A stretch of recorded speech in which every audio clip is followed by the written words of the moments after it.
jours le 2 et 3 septembre 2025, Kinshasa a accueilli au Palais du Peuple un atelier national consacré aux mécanismes de fonctionnement et de stabilisation des institutions provinciales autour du vice-premier ministre de l'Intérieur, gouverneur, président d'ensemble provincial et membres de leur bureau se sont réunis pour réfléchir aux causes d'instabilité et proposer des solutions concrètes. De l'ouverture des travaux, le vice-premier ministre Jacques Chabani a rappelé que les motions de censure et des défiances doivent rester des outils de contrôle démocratique et non des instruments de blocage politique. Messieurs les participants, distingués invités, au cours de la 44e réunion ordinaire du Conseil des ministres, le président de la République, chef de l'État, a clairement, encore une fois, exprimé sa volonté de voir les provinces retrouver la stabilité politique indispensable pour exécuter les programmes de développement et contribuer à la cohésion sociale. Très indispensable surtout en cette période cruciale et existentielle que traverse notre nation, la République démocratique du Congo. C'est dans cette optique que nous sommes réunis aujourd'hui pour réfléchir ensemble et aboutir à un acte d'engagement collectif visant à assurer la stabilité des institutions provinciales sans occulter les sanctions prévues par la Constitution et les lois du pays en cas de fraude grave, dûment établie et documentée sur base de contrôles administratifs, financiers et juridictionnel. La gouverneure du Lualaba, Fifi Masuka, a salué la pertinence de cette initiative qu'elle inscrit dans la vision du chef de l'État.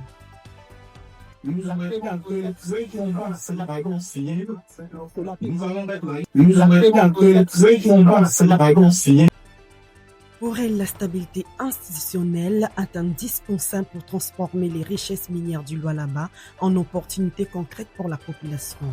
Elle appelle à une gouvernance de proximité capable de renforcer la confiance entre institutions.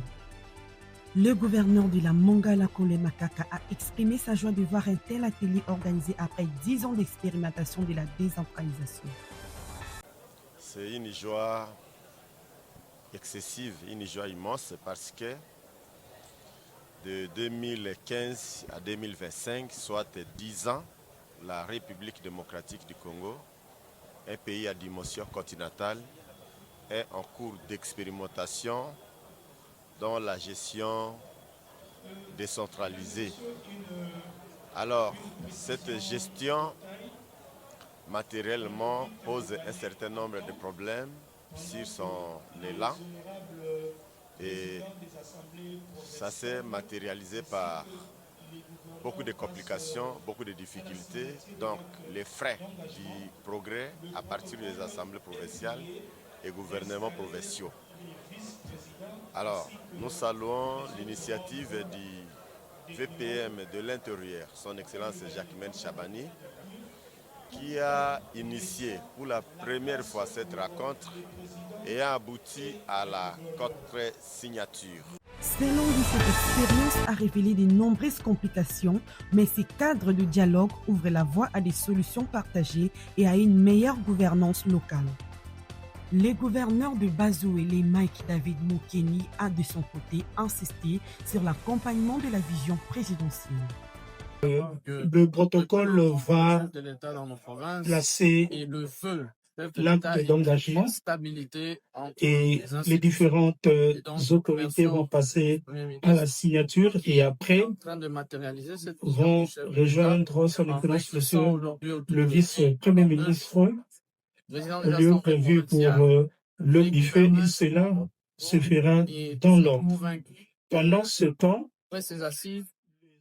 il a remercié le vice-premier ministre d'avoir réuni le gouverneur et le président d'ensemble autour d'une même table, convaincu qu'après ces assises, le mécanisme de stabilité institutionnelle seront effectivement mis en œuvre. Le président de l'Assemblée provinciale du Sankoro, Makonjo Nongue Lambert, a mis en lumière une autre dimension de crise.